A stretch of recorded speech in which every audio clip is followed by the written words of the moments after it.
There are 235 new insider trades, almost all of them going to be useless, but a handful will be high signal and help us outperform. Let's take a look. Taking a look at the percent of those trades that came in today that were buys, we're coming down below the median percentile a little bit here for the first time now in a couple of weeks, or in about a week, I guess, but really only once each in the last couple of weeks have we been down this low, and it is a slight decline. As you can see, last week we came in a little bit lower than we had been the 2 previous weeks, but we're still kind of sitting right at that median line. Nothing to be too worried about yet. And overall, really, the insider sentiment over the last couple of weeks has been creeping back up a little bit after a bit of a dip there. Overall, still looking pretty bullish, still well above the bullish cutoff there at that's about 20%. We're sitting in the mid 20s here on our insider sentiment score, which historically has been, fairly bullish. Overall, so nothing yet that we are too worried about, though obviously the market has been quite choppy and we are now starting to see a little bit of a decline in insider sentiment, which could be a little bit concerning. Let's go take a look at the industries real quick. And as we can see here, real estate is still up at the top, actually gaining a little bit of ground here, but we still clearly have real estate and financials up there at the very top, and then our next batch here of materials, consumer staples, healthcare, and energy. Taking a look, it looks like healthcare over the last week is up quite a bit. Looks like for whatever reason Google Sheets isn't loading in today's return yet, but healthcare seems to be leading the way a little bit here. If we take a look, let's see if these one days haven't updated either. Doesn't look like. Not yet, but as we can see, biotech and healthcare obviously still way up at the top there over the last week, with stuff like lithium, oil and gas, consumer staples kind of rounding out some of the green weeks. Not a ton of green actually over the last weeks. Quality names getting a little bit of green there. Low volatility, a little green. Energy obviously way down at the bottom here. We've got things like cannabis and Bitcoin and some of the meme stocks, the retail favorites. Obviously all of the kind of risk on momentum assets getting hammered quite a bit over the last week, and I don't think that has changed really to start this week either, though we'll see once the one-day data rolls in there. But let's go take a look at the companies list, see if there's any big changes up here at the top. Looks like FUSB maybe joined the top of the list here. Let's go see if we can see what exactly is going on there. First US Bank shares here, a pretty tiny little bank, $77 million. Decent price action here in terms of, sitting well above the moving averages here. Maybe you would expect a little bit of a pullback in this time down to maybe the moving averages, but certainly not a particularly bearish looking chart, though you can tell it's quite volatile, probably a relatively low liquidity. It is kind of interesting to see that one of the stocks here entering this most sold area, which we can see only about $200,000 in total sales, not huge, but again, it's only an $80 million company, so that's kind of why it's up here. But it is interesting, as we mentioned, financials have been a pretty bullish sector overall, so interesting when we see some companies in that industry getting quite a bit of selling and why they might be a little more bearish than others. It doesn't look like, just taking a quick glance at kind of the chart, obviously it looks pretty flat, nothing too crazy there. We can see, who do we have selling here? We've got a director, and all directors. We can take a look at one of these. It looks like pretty normal purchases here. This is not the most insider sold stock, this is the most insider buying, so again, not very much buying, but $200,000 on an $80 million stock is semi-notable there. And then it is less interesting, I guess, that it's not as surprising that there is a insiders buying a bunch of stock at the bank here, as a bank has obviously been one of the most insider buying that we've seen in an industry here recently, have been at these small regional banks. This is obviously one of the smaller ones that we're going to see. If we take a look at historic returns for any of these guys, let's see. It looks like this guy might have some decent returns. Let's see about any of you, and maybe a tiny bit there. Doesn't look like this person has made any purchases yet that have too many returns, though as we can see, their only purchase was less than a month ago, so or less than 3 months ago, so we don't have any of these longer term returns for them. But overall, I mean, pretty good timing on those, up 16%, up 22%. Overall, if we take a look over here at this James House guy, we can go take a look at his historic purchases. He's obviously bought quite a bit, though it's been a couple of years, 2.5 years or whatever that is, since he's made his last purchase. As we can see, out of, what is this, 13 purchases, 12 previous purchases, I guess, before this one, 10 of them are positive, so a 80-something% win rate, whatever that would be. It looks like pretty good returns overall too, so overall a relatively high signal insider purchase. It's kind of interesting, most of the time we see stocks that are, in this case actually this price action is a little more compelling as it's actually trading above all the moving averages, and they're all heading up in the right direction. Maybe the 200-day is still a little flat here, but all of them heading up in the right direction. If we go take a look at the price to book, that's not the right graph here. Looks like, doesn't appear to be particularly cheap. If we scroll out, looks like we're, probably sitting maybe a smidge smidge high here. I don't know. It's kind of all over the place. You know, maybe a smidge high, but nothing too crazy there. I don't know if we can see any news or any press releases or anything. Looks like they kept some quarterly dividends here. No noticeable news coming out there. No noticeable press releases here. I guess, you know, they did earnings, obviously, which they don't even do an earnings call, so I don't know how much there's really much info for us to get out of there. Banks, again, aren't really my cup of tea, but I think overall, if you are someone interested in banks, let's see, we returned to solid earnings during third quarter as the provisions for credit losses on loans decreased substantially from the second quarter, so it seems like maybe the insiders believe things are turning around a little bit there. I think solely from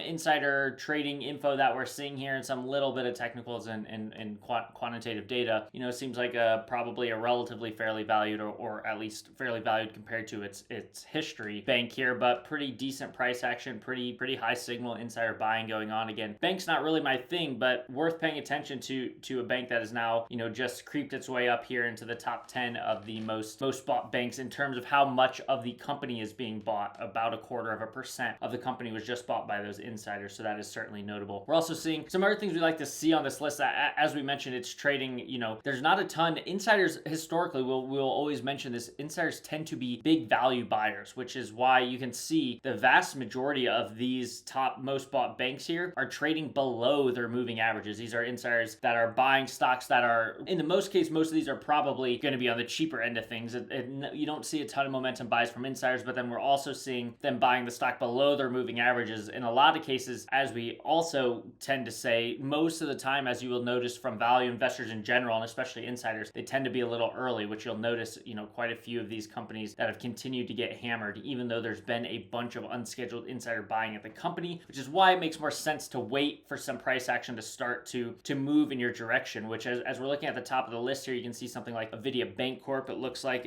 has just turned green in terms of the price action here, which that's probably not yet including today's, but this one's still creeping. You know, this one, I mean, just turned green, and it also, this one just IPO'd back here, and we've seen a bunch of insider buying throughout. We can go take a look at that actually, but we've seen a ton of insider buying at this company, obviously, which is why it was on the list there of the most bought companies, but we'll take a look at that. But you can see, you know, maybe want to see the 50 days scooch up a little bit there, but it looks like we're probably, you know, most likely going to get a bounce, hopefully somewhere around here, and then maybe start to see it creep up along with some of these moving averages. So in this case, this one has now become more interesting. In this scenario, however, we don't have much info to really go on. Again, a bank, not my favorite industry, but banks have been getting a lot of insiders buying. We just don't have any history for this company because there's no, you know, they've only been around since August, so there's just not a ton of info for us to look at. No transcripts or no earnings calls yet, no anything. So there's just no info here for us except for the insiders buying the stock. But the insider trading combined with the price action here has been pretty good. We just looked at FUSB. We can look at Smart Rent. This one actually had some pretty compelling insider buying. Here, if you look at AVBC Bancorp, we can see all this insider buying here, and then for whatever reason they took a break, and now the insiders are buying a ton here. So there's been a ton of insider buying after this IPO, which is certainly interesting. You don't see all this much insider buying all that frequently, but again, we just don't have a ton of info on the company, so it makes it a little hard. This one's been flirting here for quite a while, but just been flirting with the moving averages here. We probably want to wait to see this take a little bit of a bigger step in the right direction than, you know, versus trying to play around with this. Like, if you know, when it's just bouncing up and down above the moving averages here, you don't want to be playing tag with it, right? And like just continuing to being forced to buy and sell over and over again is kind of annoying. So I mean, you could probably take a stab and put a stop down here if you wanted at 130 or whatever, but maybe just worth waiting for it to have a more convincing either a couple of days above the moving average or a couple of days above the moving average, or just a bigger kind of gap up above the moving average. You know, hopefully maybe not this big, maybe not a 25% jump or something in a day. We'd like to own the stock before that happens, but if we can get it up above a few percent above the moving average, might be a little more interesting. As you can see, we're sitting about 1.5% above that 50-day. Maybe wait for that to get to 2 or 3 and could be worth taking a look at. But if we go look at what the insiders are doing there, we can see it's down slightly since they stopped buying, but nothing too crazy. And we can see here we've got a handful of insiders buying the stock all back in August and July, and it looks like specifically Frank Martell here, who is open him up. He is the CEO, which is obviously good. So we've got all the insider buying back here. You can see a whole chunk of it. We can see that historically it looks like some of these insiders actually have pretty good returns as well. We can take a look at Frank Martella here. We can see he's done quite a bit of purchasing. These are all his purchases at SmartRent themselves, which these have not gone terribly well so far. Let's just look over the last 2 years. We can see he bought a handful of times here, a handful of times here. So not really a great track record at SmartRent so far, though he is now continuing to buy sort of around. He has picked up his purchases quite a bit, as we can see $881,000 now in Q3 of 2025 versus a combined less than $400,000 back then. So over about 2.5x the buying has happened recently. And if we look kind of more historically at his, let's get rid of some of these 10b5-1 so we don't have to see them. That should be fine. I doubt these are actually, let's see if these are actually employee stock purchase includes. So no, so these are, it's just telling you that he owns some stock from employee stock purchases. But if we take a look now at his track record, you can see kind of a handful of slow periods or negative periods. He kind of goes in waves here where he nails a bunch of purchases from 2009 to 2014, kind of got it, or 2016, kind of got them all right. Missed a bunch in 2022, it looks like. Did better in 2023, and then now 2024 on is kind of hit or miss, about 50-50 when we're just looking at the latest returns here. But if we look overall, about 14% 1 year returns, and slightly above a 50% win rate. Not really the most compelling from an insider standpoint. Let's see if any of these other people have any more interesting longer term returns here. John Dorman maybe has a slightly better one, which I actually have an uncle named John Dorman that I doubt is that guy, but I don't know him very well, so it could be. Not as good there.